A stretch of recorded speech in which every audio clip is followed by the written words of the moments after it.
পরে আমাদের নেত্রী বাংলাদেশের তিনবারের প্রধানমন্ত্রী এবং অত্যন্ত জনপ্রিয় নেত্রী দেশের নেত্রী বেগম খালেদা জিয়া আমাদের মাঝে আসছেন। আমরা নেতাকর্মীরা খুবই আনন্দিত এবং উনি সুস্থ হয়ে আসছেন। সবচেয়ে বড় কথা হচ্ছে ম্যাডাম সুস্থ, অনেকটাই সুস্থ ম্যাডাম এখন আমাদের মাঝে ফিরতে আসছেন। আমরা খুবই খুশি।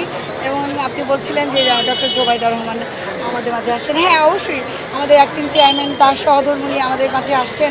আমরা তো খুবই খুশি তাকে নিয়েও। আর আপনি যে বললেন পার্টির যে একটা কথা বললেন যে উনি দেশের পরবর্তী যে দলের হাল ধরবেন, অবশ্যই এটা পার্টিগত সিদ্ধান্ত, এটা যে আমাদের দলের সিদ্ধান্ত যে কে দলের হাল ধরবেন এ বিষয়ে আমি কোনো মন্তব্য করতে চাই না। যে আমাদের আবেগের জায়গাটা সেখানে তো পুরা বাংলাদেশ নেমে গেছে। আর আমরা তো অপেক্ষাই করি সবটাই যে কখন আসবে, কখন আমরা ওনাদের দেখতে পাবো বা ওনারা নিজের বাড়িতে আসবে। একটা মানে অনুভূতি, অন্যরকম একটা অনুভূতি কাজ করে। যাই হোক, এখন কথা হলো যে আমাদের নেত্রী সুস্থ হয়ে এসেছেন, পুরোপুরি সুস্থ না হলে সুস্থ হয়ে এসেছেন। জেনেক্সে শিফট করো, লাইফকে লিফট করো।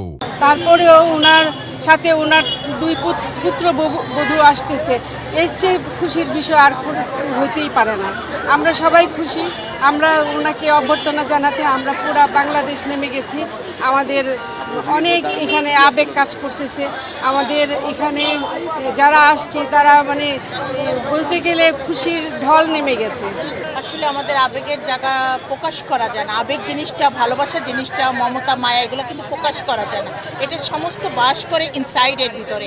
তো এই ভিতরের যে জিনিস, সেই জিনিসটা কিন্তু আমার কেন যেন মনে হয় আমি যেরকম ভালোবাসছি, যেরকম ফিলিংসটা আসছে, আমাদের মা দেশের মাটিতে পাড়া দিচ্ছেন, সমগ্র বাংলাদেশের মধ্যে যেন একটা আনন্দের ঝড় উঠে গেছে।